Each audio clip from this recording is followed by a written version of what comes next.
Bap, bap, bap. Bap, bap, bap. I hate how catchy that is. Bap, bap, bap. I don't know. Whitney Cummings was sleepwalking in her mansion, and then I don't know. She like threw a raccoon, but like while she was sleepwalking, she said "bap bap bap," and then on her podcast, like her and the guy that she works with was like they were like making fun of her, and now they say it all the time, and it's like a thing on her podcast. But for me, I could give a fuck less that it's on her podcast. It's just one of those things that lives rent free in my head. Bap bap bap. Bap, bap, bap. Oh, Now I'm going to be saying it all day. Yep. It's one of those things when I think of like right before I have to go do like a task, like right before it's like a very like minuscule task, like hey, can you go move that from there to there? And I'm like, bep bep bep. It's so stupid. It's- Hey, Joe, we got a couple more pizzas for you to deliver. Bep, bep, bep, bep. When I knock people out, they don't fucking move. Who the fuck is that guy? Oh, don't be scared, homie.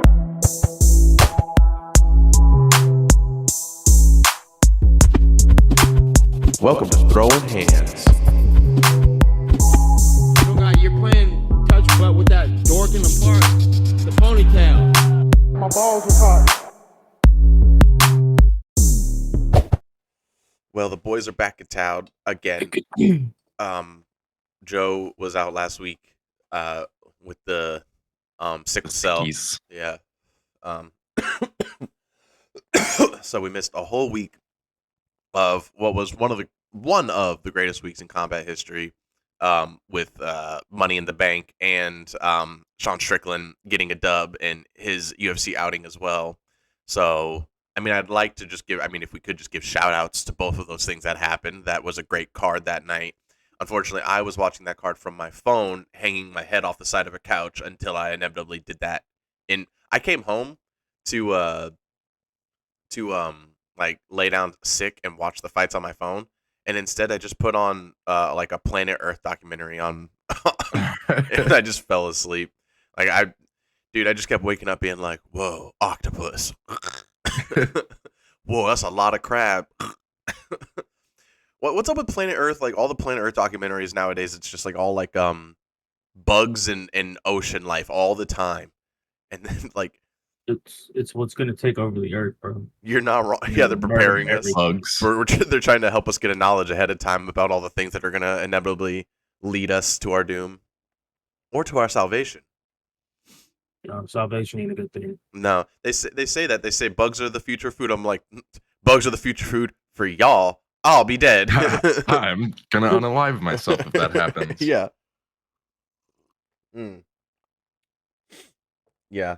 What do you guys like to watch when you're sick? Like if you're sick, I know some people just don't put anything on. They just like pass out to the dead silence. But I feel like I'm actually physically dying when I do that. Like I feel like I want to at least hear the calming voice of like some narrator telling me about Some British dude. the Savannah lion hunts for 3 days on end, and I'm like, that's so long.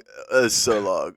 You're like, that's the good stuff. This will make me feel better. I don't know. I just kind of I watch cartoons. Like I try and watch old cartoons from childhood. Yeah. Definitely. What about you? It's, I keep almost wanting to say Gordon Ryan, but Gordon Ramsay. Or yeah. It's either Kitchen Nightmare or I'm Ooh. putting on like not The Office, Parks and Recs. Parks and Recs. It's either one of those two. If I'm like just sick, that's what's getting put on because I just know it's gonna be shenanigans either way. Watching Hell's Kitchen, I did that once like a couple years ago. Like when I was sick, like I was watching a bunch. Stressed you out. Well, it did. You're like, he's yelling at me. It also makes you think like, man, I wish I could make food for a living. And then you see that and you're like, I don't want to do that for a living. But when I'd be sick, like forever ago, like I was watching the clips. It was just like spamming my phone. It was in my algorithm. And then I noticed it was on Hulu at the time. And I was like, oh, I'm going to watch all Hell's Kitchen, like every single season from the beginning. And I was sick. I was just watching it. And the thing is like, again, you're stuffed up. You can't smell, taste, or move. And you're just like, that looks good. That looks good too. I'd probably eat that. And then in some stuff you look at, you're like, oh, that'd give me a bellyache right now. I wouldn't do that. Oh, that's way too hearty for me right now.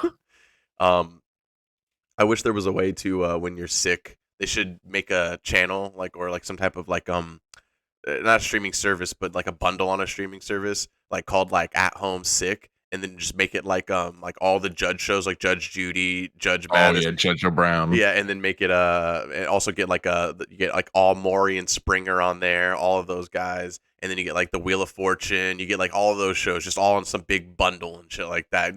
Get some game shows in there, Deal or No Deal and things like that, and then you know what they would play often in the early morning time, but they don't. Whose Line Is It Anyway? They play that really early in the morning sometimes on ABC. So just a bundle of all those like early morning shows, and then put a little side bundle in there with like early morning cartoons, Yu-Gi-Oh, Pokemon, Oof.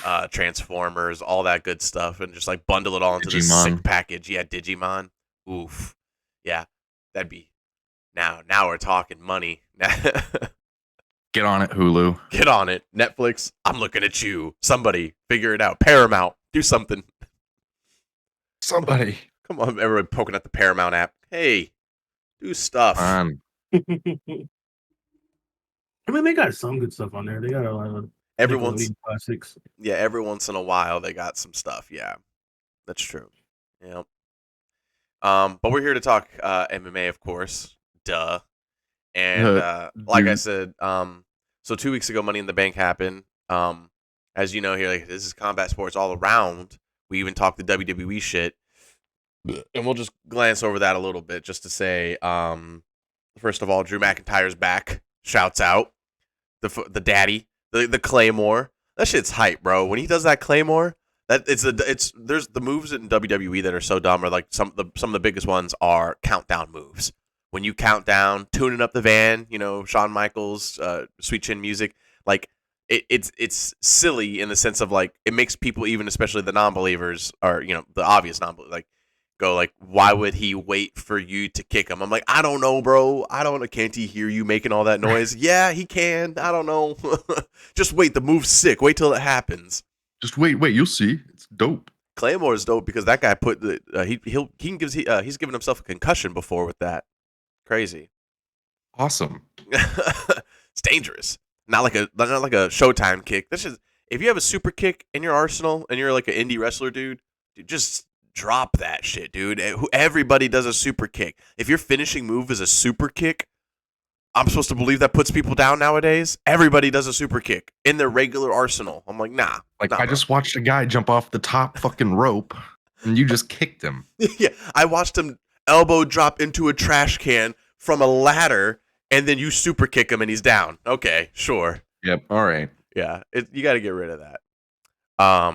Yeah, man, WWE making some great moves with the Bloodline. Roman Reigns gets pinned finally, just not to lose his title. Roman Reigns just freshly beating a skyscraper in a match, so it was crazy that he would lose to Jey Uso. And then of course, Money in the Bank. How much of a downer that what's his name, Damian Pierce or whatever the fuck, broken arrow off the top of the ladder and he gets to win Money in the Bank. What a horrible pick for a guy who's supposed to have a title run soon. I'm not happy with that. No way. Why? Did he immediately use it? He tried to. He tried to against. He came out that night against somebody, but he also was going to use it that following Monday, and then Finn fucked it all up for him or something like that. I don't know, but I don't see a very sellable guy. Obviously, any guy can. You know, it's shown in WWE. Years go by, and some guys like all of a sudden it's like brute selling force, and he's like a great personality. I just saw there was a lot of other dudes in that match who, like LA Knight, like, you know, like I know he just got in and everything like that, but LA Knight, yeah, that shit's dope. Like that he runs the audience, dude. Like, I don't know.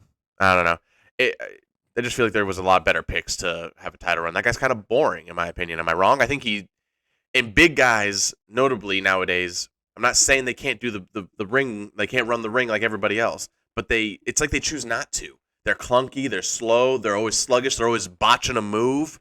Come on, man.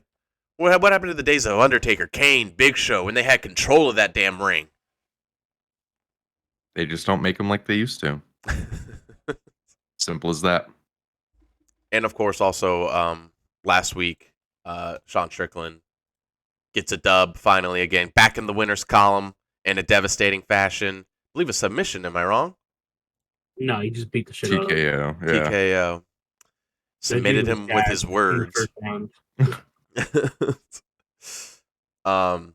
Yeah, so I mean, like I said, we can't really spend too much time on the last week's card at all, but a good card overall. And who was it that last week who went? Was it Bruno Ferreira who went fucking written? No, it was Elvis. Elves. Yeah, Elvis. Elvis. I didn't want to call him Elvis, to be honest. I knew it was pronounced that way, but so shouts out to him for going Super Saiyan 4. Which brings us to this week's card of UFC 290, Volk versus Ayer Moreno versus Pantoja. So first of Alexandre.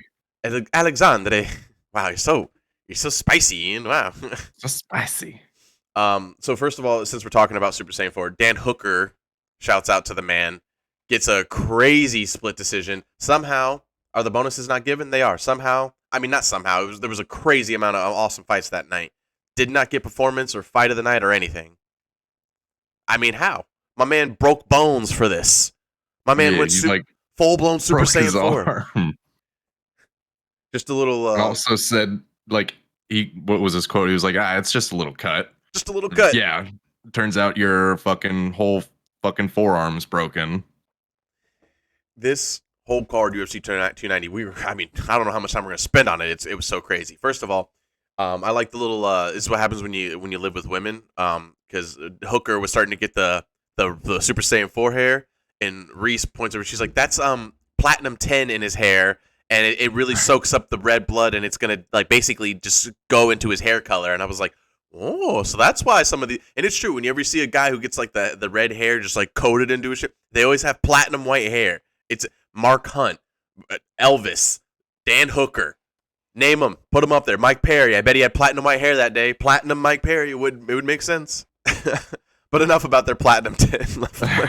Enough about their hair choices. Let's talk about the fight in general. Jalen Turner. I mean, dude, fucking put it on him. Put it on Dan Hooker. But Hooker. It was Hooker. We saw at least 2 to 3 instances last night of dudes who straight up rope-a-doped guys. Straight up was like, "Oh no, you've got me. Oh no, call an ambulance, but not for me." Not for me. And then at the end, Dan Hooker was like, "But also, if you could call me an ambulance, because I am severely hurt.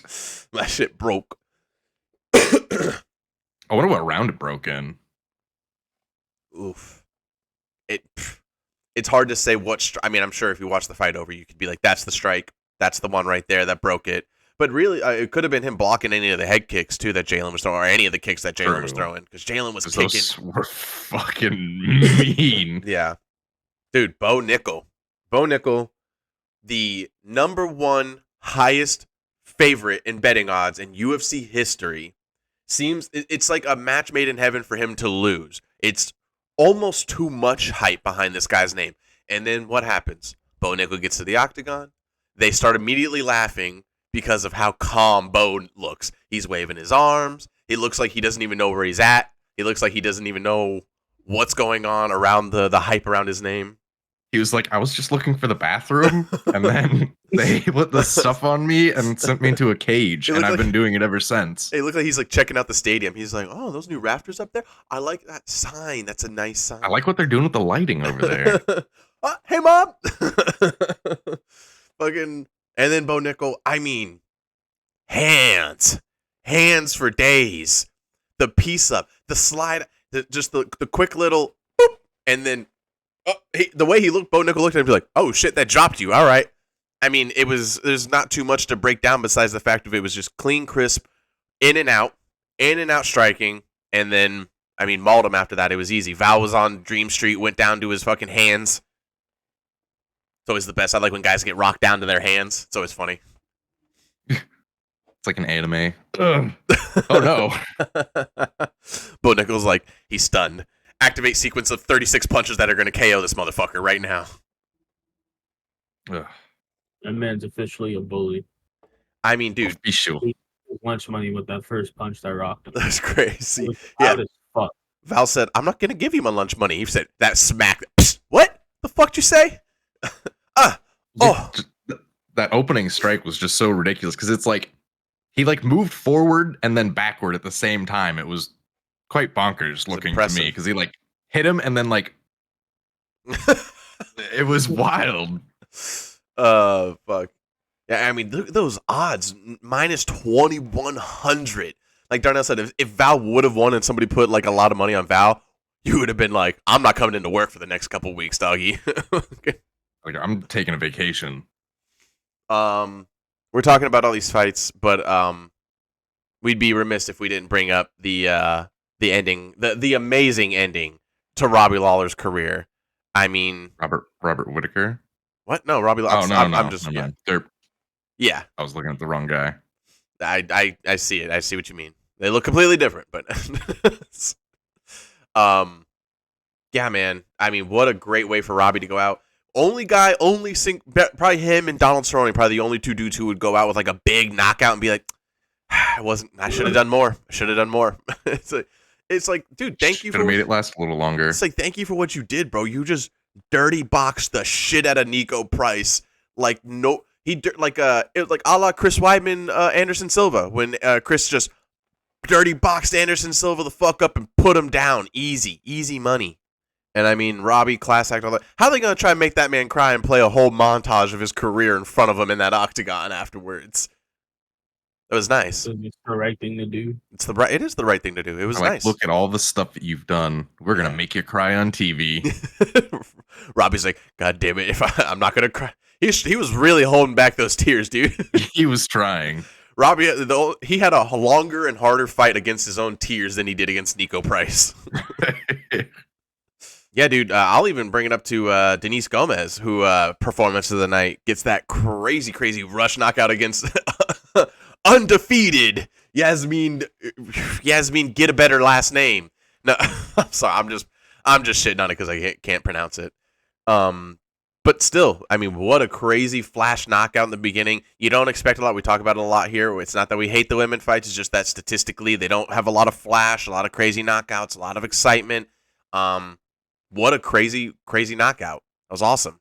I think I missed this one. It was because it was so quick. Me and Darnell looked up. It was one of the ones that Darnell was like, "Oh!" And then we all looked up. Denise Gomez. Yeah. Yeah, that was fucked. I literally blinked and I was like, "Oh shit, she's on the cage." Yeah. Yasmin didn't return a single strike. Nope. No, she got that second punch. She was not there anymore after that. Bro, undefeated fighter, nothing. It's always so funny. Now it's like, you can't look at guys like that when they're gonna fight, and you're like, oh, this guy's undefeated. He might come in. Bro, don't mean shit nowadays. And he's gone. Yeah. It's I forget the fight that I was pointing out to Darnell. I said I was like, it's it might have been Jalen Turner, Dan Hooker, or something like that. But I was saying that they were two dudes fighting like amateur fighters. Because when you're an amateur and you have like such a crazy amateurs always have crazy undefeated records like that, right? Because you're all amateurs, so you have a high risk of getting up. If you're 3-0, you're probably going to go up against a guy who's 4-0. If you're 7-0, you're probably going to go against a guy who's 6-0 or 8-0. It most likely will happen because there's a bunch of really good people in an amateur circuit. So it's just, and when but those guys in amateur circuit, when you see those highlights, it's almost never a slow, methodical decision fight. It's always they're trying to get known. Yeah, and I need the flashy shit. Right. So it was a lot like that with a lot of these fights, with Dan Hooker and Jalen Turner, Robert Whittaker, Duplessis, Brendan Moran, like all these guys were fighting like amateur dudes who were just throwing in undefeated. But that's my point. Is like you see these undefeated people, it don't mean shit. It just mean you were just throwing hands down in the amateur league and you were getting the better of everybody. Unless you're Bo Nickel, of course, then it means a little bit of something. And still niggas lunch money. Yeah, let's go up and talk about Robert Whittaker, Duplessis. Duplessis. He just, the man consistently for the past 3 fights. First time we saw him fight. Let me look at the fight that I want to specifically say which fight it was that I remember being like, no chance he wins this. I think it was him against Darren Till because Darren Till was piecing him up and they were going, or it might have been him versus Brad Tavares, but I think it was the Tavares fight. But they were going the distance, and both fights, Duplessis looked gassed, tired, and I kept being like, "This guy's done. He's nothing." Each time, squeezes out the decision against Tavares, gets the submission against Till. I mean, consistently, this guy just shows like even in the hardest parts of his fights, he comes out on victor in a crazy way. Whether it be a crazy decision, awesome knockout, great submission. Oh no, he knocked out Derek Brunson. Yeah, see what the hell's going on their fight. The on the UFC, It just does shows that first. Yeah, it sometimes does that. I don't know why, but it just shows nothing. Yeah. So I mean, on first of all, crazy win streak, and then like, the way he's doing it, the people he's doing it against. I mean, it's hard to talk shit against Duplessis right now, except for the part of the weird things he says, the shit talk against Adesanya. That's when you can start to not like this guy. That's when you can be like, okay, you can't say those things just because you're South African, sir. Not you can, you can, but just know how weird it's gonna come out, especially when Adesanya gets in the octagon and starts calling you the N-word. Because Adesanya was like, "Come on, say it on national TV. Say it." Yeah. Everyone's freaking out about that. And it's just like, you had Connor talking worse shit to fucking Khabib, talking about his whole family, his wife, everything. But that was cool. But then somebody says nigga during a pay-per-view and the world loses it. Who gives a shit? Oh, okay. Nah, exactly. Yeah, that's crazy. And that's what Dana said too. He's just like, okay, he's black. What do you want me to do? Who gives a shit? And also, it's fine that Izzy says it. If it was like out of nowhere, if there was this weird out of nowhere thing of like Izzy just getting up there and calling him the N-word for like no reason, it would still be fine. But I could see like the world being like, what was that about? But instead, like, there's a reason why he's doing this. Like, there's a story behind him saying this. Like, Duplessis thinking that he's the actual, like, okay, first of all, you are an actual South African, sir. Don't make us have this weird argument. Like that you're making is not a compliment. Okay, Ian said it. I'll stand by it too. Yeah, and it's like I don't know. First of all, is Adesanya a man of the he's a man of the people genuinely. He's a man of the world. He speaks many different languages. He speaks Nigerian. He has the whole deal going on. He has the whole accent going down in New Zealand. He speaks many different languages. Why are you going to come at this guy in any sort? This guy is the true South African. He is the man. Yeah. He is that guy. He's Adesanya. And well, even like when Adesanya, I think, where was he training in like Thailand or something? It was like an Asian, yeah. But like when he was doing an interview, he was like saying that he is like Thai or he is Japanese or something. Like China, yeah. Is it China? It was when he was fighting in China. He said, "You look at my skin, you see a black man, but really in my heart, I'm Chinese." And it was just like he speaks fluent he does Chinese that everywhere he goes. The man's a god. So it's like, and I do like the screenshot. I think Justin shared it. It was like a screenshot of like or it's like a shot somebody took in picture of like the moment Duplessis just kind of like stares down from Adesanya as Adesanya's just staring him directly in the eyes, and Duplessis is just, he has that moment where he has to like look down, and I'm like, oh, you lost already, bud. You lost already. Contact. GG. You blinked. That's round 1 and 2 going to Adesanya. Now if Adesanya goes in there and just takes him by decision, they're gonna be like, winner by 7 rounds, Adesanya. I really hope it just turns into Izzy just beating the crap out of him for 7 rounds. Here's the thing: breaking down the fight, it's 7 rounds. It's gonna be I know. You said it first, didn't you? Yeah, because I was equivalating the 2 rounds he already beat his ass and fucking talking shit.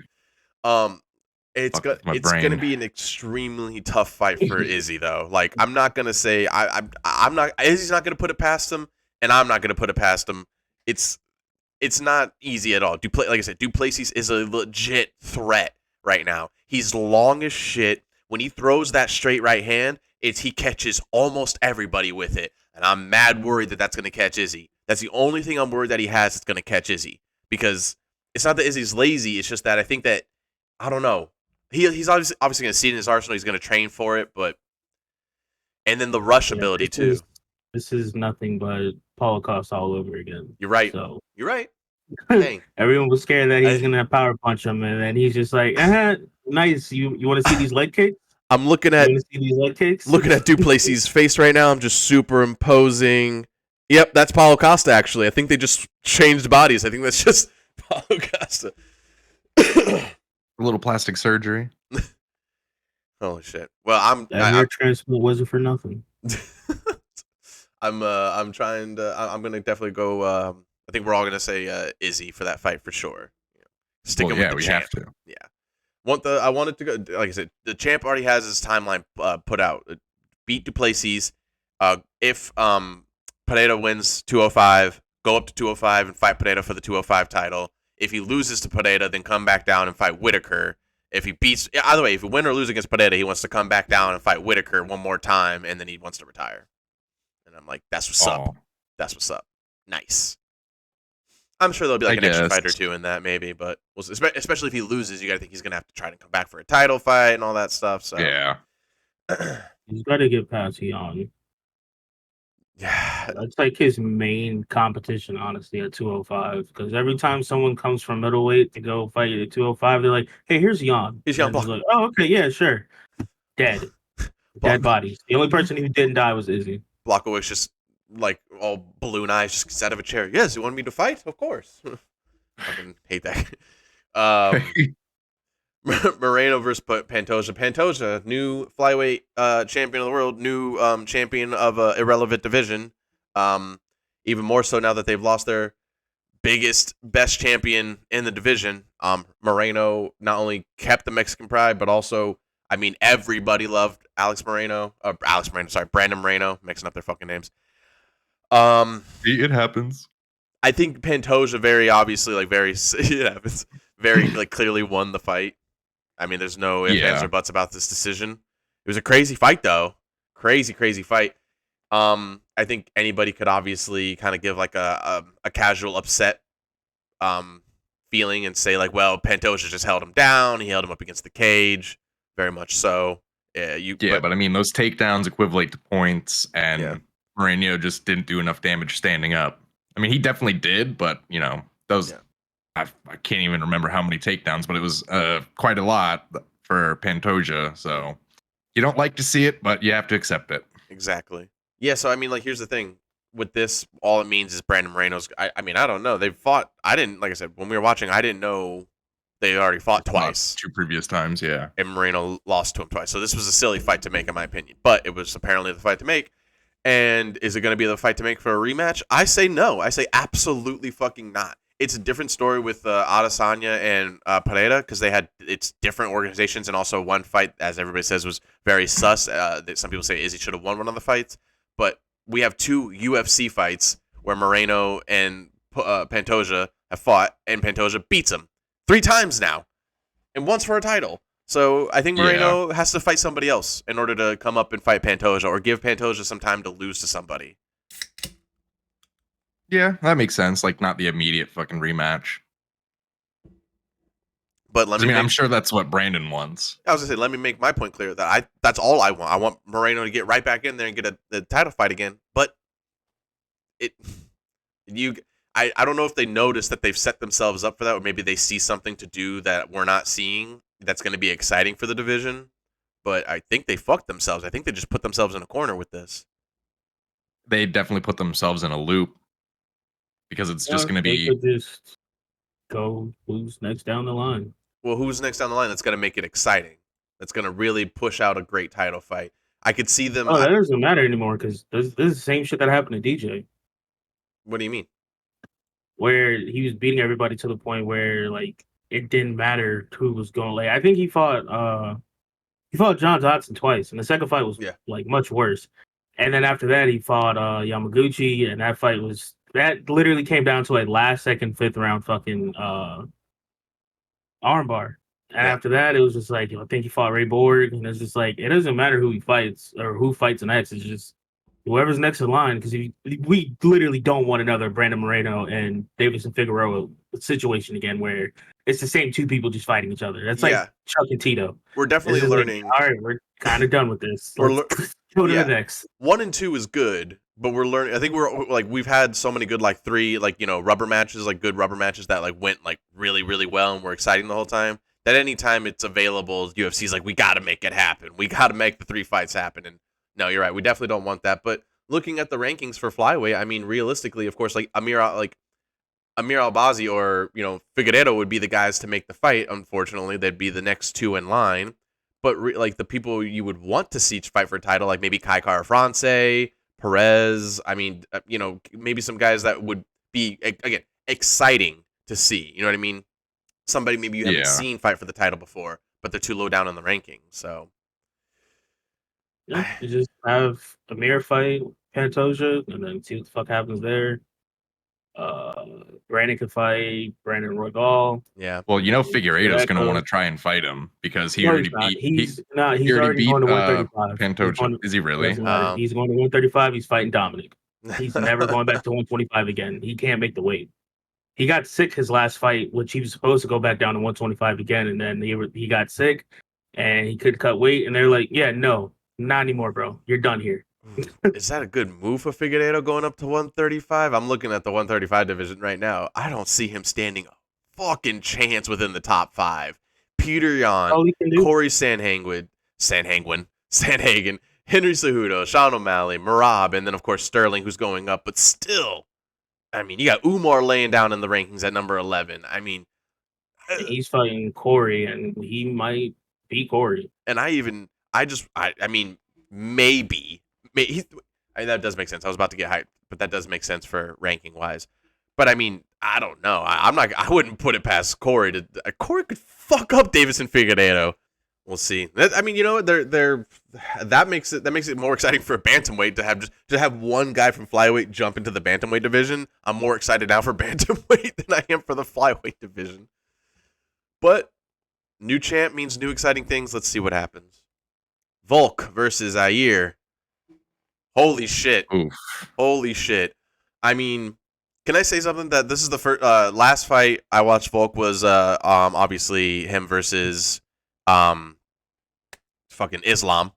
And that was my first fight that Volk was having that I was full blown rooting for Volk. Because every fight Volk's had before that, I've like already really loved the fighter he was going up against. Most of the time it's been Max. Most of the time. But this was these last 2 fights were the first 2 fights that I was like really, really excited and like a big fan of Volk.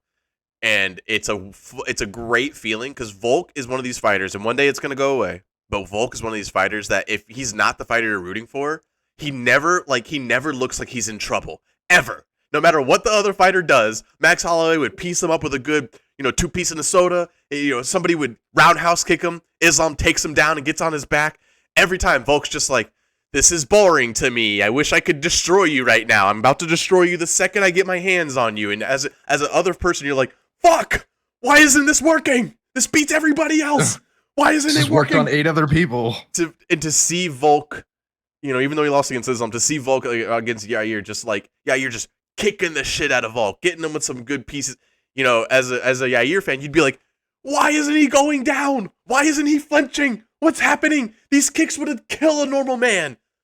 And as a Volk fan now, I'm like, nah, buddy, you're going to have to come with something a bit stronger. I'm Australian now. You're going to have to come something a bit stronger than that, mate. It's going to have to kick a little bit harder than that. You're going to put down Volk. I don't think so.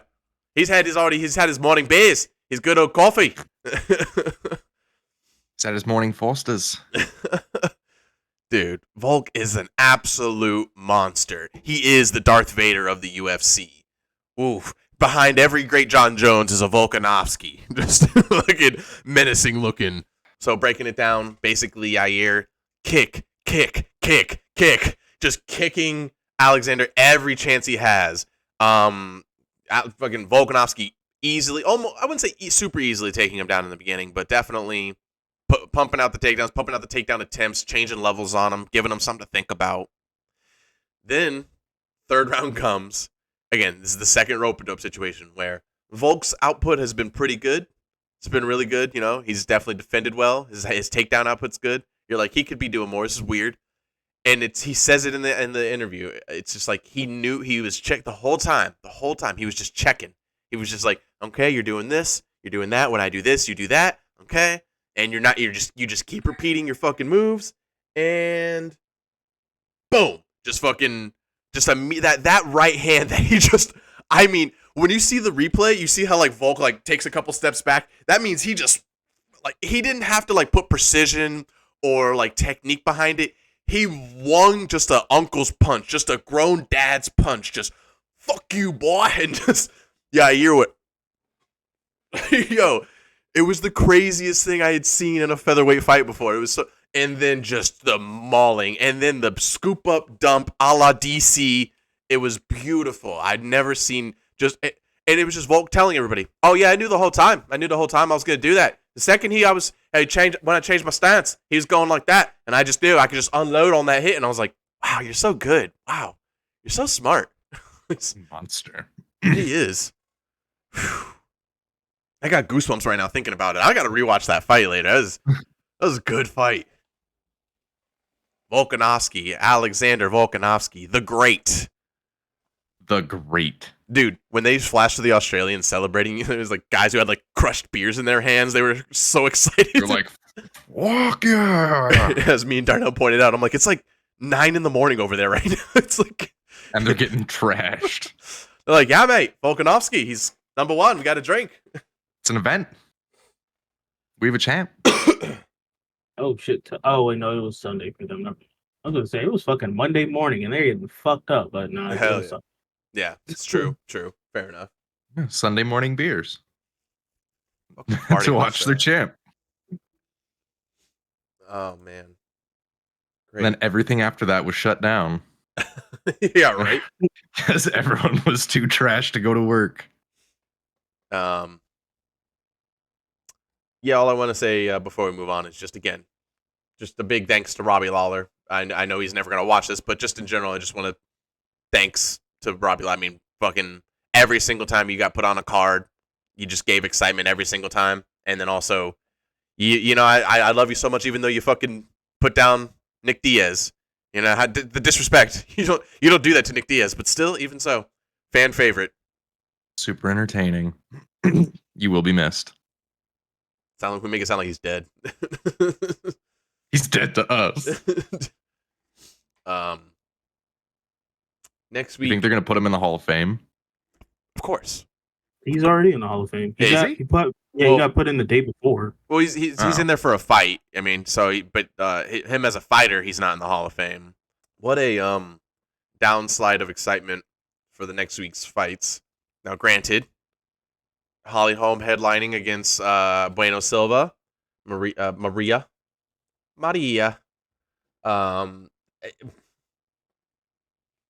Here's the thing. I don't think Holly Holm has it anymore, doggy. I don't think that I obviously listen. Holly Holm, one of the best female boxers of all time, head kicked Ronda Rousey into retirement, like into the shadow realm. And now she's about to retire from the WWE. Yeah, well, once Shayna Baszler's done with her, but Holly Holm, I don't know that she's gonna be able to put it together against anybody. Like really, we'll see. Really, the only fight I'm excited off this card. I'm trying to get out of the whole like talking shit about the cards that we don't know too much about, because it's not that they're bad cards. I just don't know any of the guys, and I don't even blame myself in that. We watch every fucking week. It's just the roster is so big now that every other week I'm like, who the hell is this guy? And then like it's even if they're like, well, he fought a couple months ago, I'd be like, I mean, how the hell am I supposed to know that? There's so many people. I do what I can. But when it comes to next week, I'm definitely looking forward to Terrence McKinney. You gotta put something together, my guy. You gotta put something together. Let's get some wins stringed up. Let's stop with this on and off bullshit. But I don't, you know the rules around here. If the guy you're facing has Y, K's, O's, and V's, Z's in his name, you lost. You lost. Look where he's from. Can you pronounce that?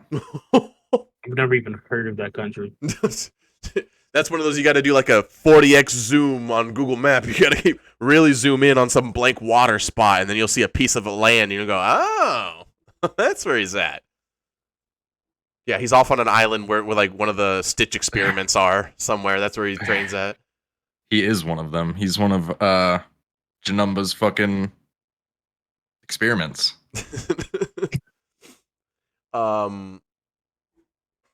Now here's the thing: Meliquazel Costa from Brazil. I don't know how to say his first name, but shouts out, bringing back a vitiligo guy back into the. I know he's already had a couple fights, and he's also lost a couple fights. No, he's only had one fight in the UFC, and he lost. Um, his name is Melquizel. Melquizel. Oh, okay. So Costa. Yeah. It just reminds me of the days of good old Scotty Jorgensen. You guys remember Scotty Jorgensen? No idea who that is. Doggy, you got to Google Scotty Jorgensen. That was the boy back in the day. Mr. Vitiligo. He had vitiligo, but he was just so he was really good. And then he's one of those guys for back in that time. He suffered to the Dominic Cruzes, the Demetrius Johnsons, the Ian McCalls. Like he used to just get beat the fuck up. And then he was like one of the first big UFC streamers. Like he would stream strictly like EA UFC, and he would just fight people all day. And then he was like one of the first guys who was doing that. What's up with Costa's face? What you talking about? Like, look at it. It's like part brown and all right. It's like that thing that Michael Jackson had. Darnell, you've been listening to me this whole time with the vitiligo, right? Like I'm just making sure. That is. Okay. I'm just making sure. That's what that is. I didn't fucking know. Oh my god. I kind of zoned out. I was like, what the fuck is that? Is that your hair? Oh, I thought you were doing a bit. And I was like, oh no, he's for real. He's dead ass right now. No, I'm just dumb. Before we get on to our street shenanigans, we'll just bring up two things. One, oh yeah, shouts out Walt Harris, who's also fighting next week. Get a dub in there, big guy. Come on, let's do it. Right? Am I right? Let's just fucking stop with the bullshit. These guys that we like, let's stop with the bullshit and get in there and train properly and get a fucking dub. Let's take it seriously. Fuck. I mean, he can only take it so serious right now compared to before, because the whole thing with his daughter and stuff. I get it. People got things going on. I get it. No, she died. I get it. He's got things going on. That's what. Is that not something going on for him right now? You're making it sound mad casual. Like. Well, I wasn't trying to. I'm sorry. I'm not trying to John Edick. Something, and that was it. No, we're not trying to Disney it. I know that. Not trying to. He can always make another daughter. Gotta wait till the middle of his career. That's Disney's shtick right there. It's like they own all of sports. They have to have a tragic background. We're gonna bring it up. We're bringing it up. God damn it! You gotta wait till the beginning of the fight, 2 minutes in when it's slow, and be like, Walt Harris, of course, daughter murdered recently, violently. We all feel for him and our hearts and prayers. This fight also brought to you by, like, oh Jesus, John, give it a break, dude. Bro. Yeah. So they've announced two things. They've announced one, EA UFC 5. Like, I'm a little excited, but at the same time, I'm ready to be hurt again, as that meme goes from The Office. Yes, I'm ready to be hurt again. I'm ready for the excitement of everything that they're going to talk all this good stuff about, and then I'm ready for the game to drop and everybody go, it was better in EA UFC 2 and 3. They're going to do that forever, no matter what. Yeah.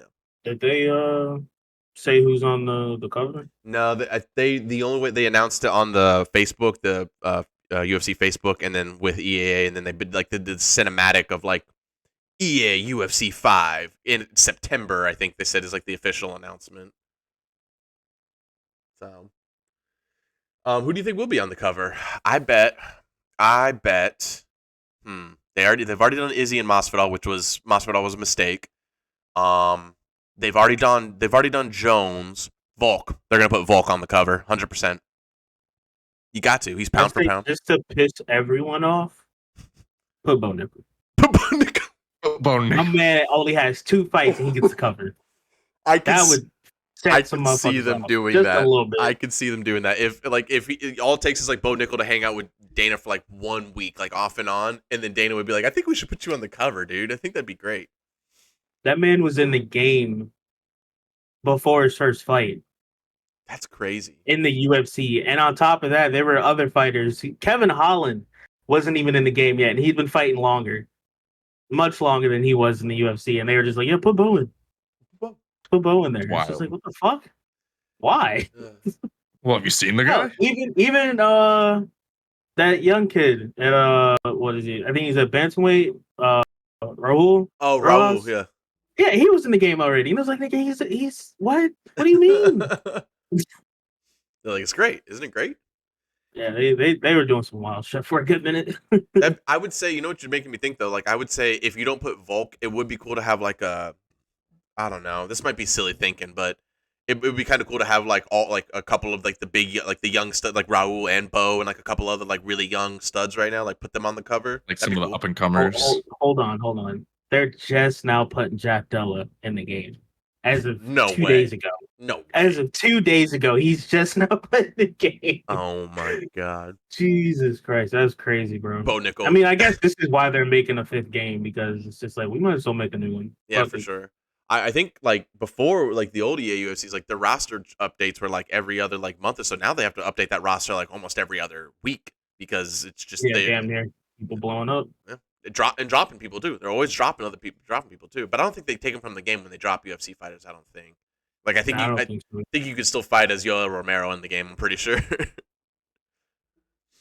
So that's cool. I mean, like I said, I'll be excited for it to come out. Hoping that they do an even better career mode, make the online a little bit better.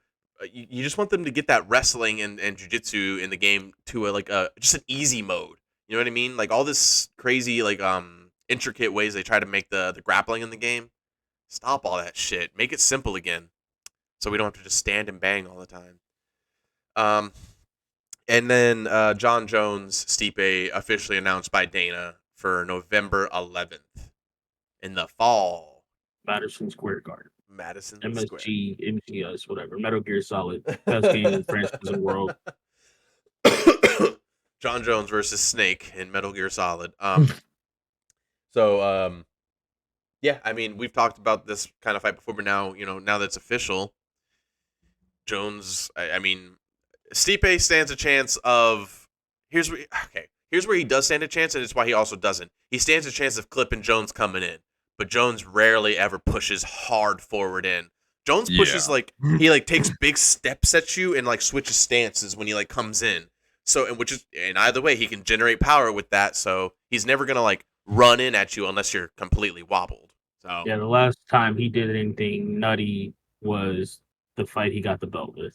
Yeah, coming in, fucking very first thing he does is run flying knee, and it's why the fuck are you? All right, whatever, you got it, bro. He's like, doggy, I just saved a woman from a robbery. I'm flying knee in everybody. He's like, I'm on top of the world right now. I'll fly and knee this ref right now. I don't care. I'll jump off the top of the cage, giving the people's elbow.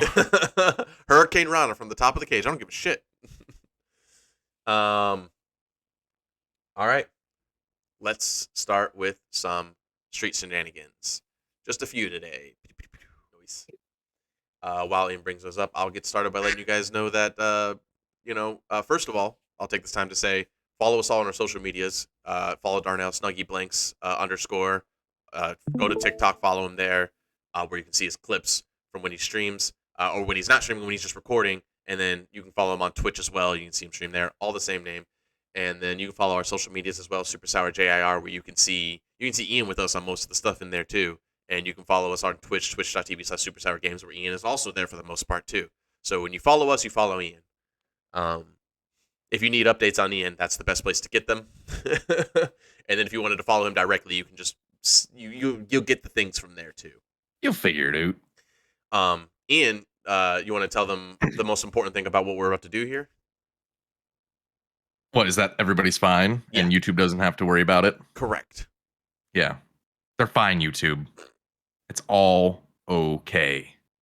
Everybody in this video makes it out just fine. And alive and well. This is all for educational purposes. We're here to help you out in the world, figure out what should be done in these situations. Some people you enter these situations. Yeah, some people can just think that you just get into any street fight all willy nilly. It's not true.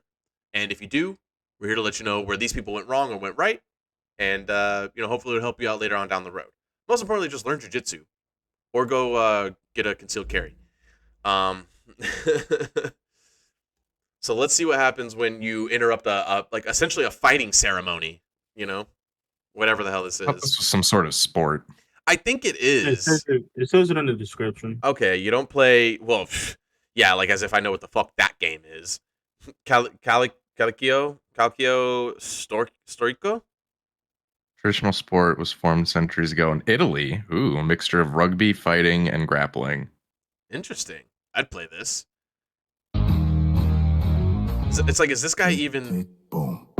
Yeah, he's dead. Is I like, because I guess I don't know. Everybody. Oh, he does have the weird shorts. I was like, everybody has these crazy fancy. I like their pants. Yeah, his pants just blended too much. That's that guy's first time playing. He's got fresh outfit on. I know he's muddy already, but he's that guy with no shirt. Sit the fuck down. Yeah, so don't charge like this. And like that was insane. Like if you're gonna charge like that, you got to come in John Jones style, flying knee. Or start throwing hands immediately. Don't run up to somebody and then go. Put your guard up. What are we doing? Yeah, first thing you did was put your guard up. That was crazy. You put your guard up and then you put your guard down. You're almost trying to tell this guy we're gonna fight, and then just put your guard. With your chin in the air. Yeah. Dumb. He was like, "Can you please hit me?" Okay. God. All right. What's the next one? Good old McDougal. This is a good one from Darnell. I really like this. You know, yeah, actually. Oh shit! Yeah, okay, I remember. Yeah, I like this. So we got a jiu-jitsu competition going on. Over triangle. This guy holds him up, which is smart. Go up in the air, and this guy says, "Through the table." This guy, WWE. This guy, and then he goes to accept his DQ. He's like, "Yeah, no, shut the fuck." Yeah, but it was pretty cool though, right? Nobody else flinches. That's crazy to me. Keep playing it. Yeah, no one ran to like try to stop him or anything either. They were just like, "Is he gonna do this?" They're like, "What is he doing?" This guy said, "You're gonna grab the back of my head, Devon. Get the table." Oh. Everyone's like, "Does he realize he's running out of bounds?" Bro, if I'm that guy, I'm grabbing a water bottle, I'm spitting it in the air. I'm like, "Let's go!" I'm finding some ropes to jump really on. And like, it up. Yeah. Oh my god. Yeah, I'm working the crowd after this. Are you kidding me? I'm Hulk Hogan in it. I'm like, "What's that?" I'm picking. So at first, I thought this guy was gonna Matt Hamill him, or not Matt Hamill, but who am I thinking of? Rampage Johnson. No, I'm thinking of Country Boy, from back in the day. Got hit by a train. No, welterweight. Fuck? Well, what? Who the hell are you talking about? He former welterweight champion. I almost said Matt Serra. That's not his nickname was literally like Country Boy or something like that. I know who you're talking about. Yeah. That guy. It's he, because he would always like to pick guys up and drag them real far. Rampage, that's a good one. Matt Hughes. Yeah. I knew it was a Matt. Yeah. There we go. Yeah. It's doing. I thought he was gonna do like a little Matt Hughes thing, bring him over to bring him closer to a certain part of the mat or something like that. Instead, so like the what made me laugh so hard in this video is just that like you see him walking, and if you're thinking that, you're like, oh, smart, he's gonna bring him over somewhere, he's gonna get the advantage. Instead, he said, boom, power bomb. He looked at the crowd, he put the thumbs up like Batista, put him down, Batista bomb, boom, fucking wrecked. Shit. Okay. Well, that's a good. Just so you know, if you're doing jiu-jitsu, a lot of times that is a big thing that happens when people throw a triangle on you and you lift them, and you would think that's going to stop them. A lot of these guys like to stay on you like little assholes, and sometimes when you slam them, that's good too, but they'll still stay on you. Put them through a table if you can find one. Put them through a table. The key is to find the table. Flaming table? That's extra bonus. All right, guys. Okay, guys, it's time to get serious here. It's time to get serious. We talk all this shit about all the fights we know, all the fight moves we know. I think you guys need to sit down and take some notes. Everybody watching right now, grab a notepad. We're going to learn how to defend ourselves. Let's do it. I'm a smoker. A lot of people are smokers. Okay. Real quick, he's sticking the finger in the face, cigarette in the eye. Boom. Automatic response. He snaps his head back. His entire body is open. Look at his moves. Any strike you want. Any strike you want. Same thing with the change. Same thing with the change. Sticking a finger in your face. Boom. Oof. Pocket sand. Yep. Okay. Once again, the response. This guy's insane. Dirty fight trick. Street self-defense. A lot of people are smokers. It's hilarious. Real quick. He hits the fuck out of him with that cigarette though. Cigarette in the eye. You hear the thud with that fake cigarette. His head back. His entire body is open. Any strike you want. Ian's about to start smoking so many more cigarettes when he's around people. I'm just gonna constantly. Chain smoke. I'm just gonna have one lit to have it lit. I'm like, I wish somebody would. Ian, you have a real problem. He's like, you got to stay on your toes. Always got to be prepared. All right. Okay. Oh I mean, my God. First of all, what I love about this, I love the audio in this video. I could fall asleep to that style audio. Those like 80s informational videos. I'm like, oh yeah, that's the stuff right there. That's good white noise. Dude. Oh my God. Ridiculous. I mean, like, he's not wrong. Like, I mean, yeah, it would help, I guess. Yeah. But I'd more like be like, did you just throw change in my face? But hey, while you're thinking that, he's already taken any strike he wants. Any strike, that's right. You know, I'm completely open. Now, again, that cigarette throw gets me. God. All right. I mean, listen, we're not done. Here's a couple more ways. If the strikes were open, the next video, we have a couple more ways. I'm going to show you my 5 Yeah, no, keep going. Let it go. Lead-in strikes. Oh, this guy's definitely not as cool. He doesn't have a cool mustache. Yeah.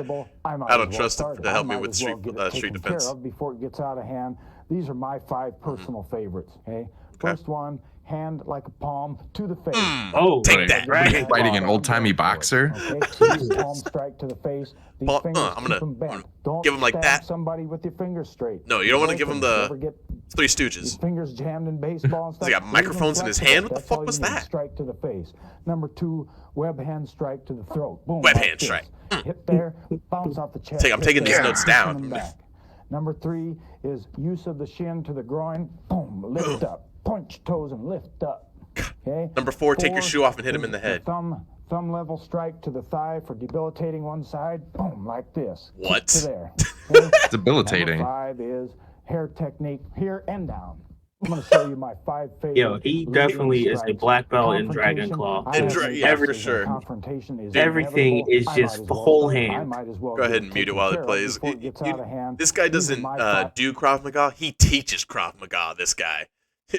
This guy right here got a black belt in Rex Kwon Do. I'll tell you that much. No doubt. Rex Kwon. Oh my God.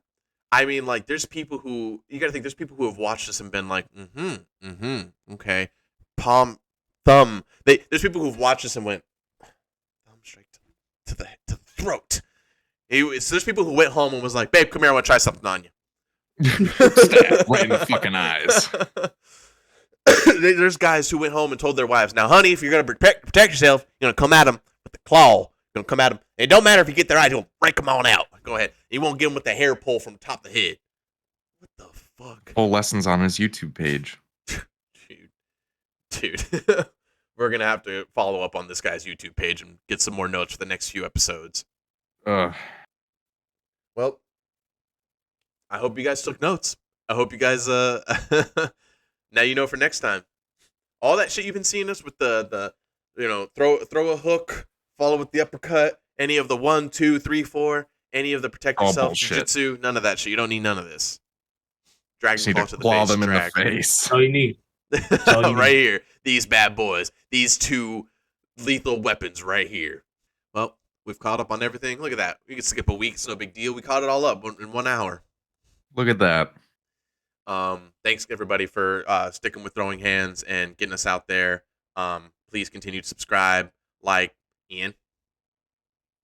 Click that bell. Yeah. I like to say and as always, unless somebody's sick or dying, we will see you guys next week with some more combat news. Boom. Yeah. Welcome to Throwing Hands. You're playing touch butt with that dork in the park, the ponytail. My balls was hot.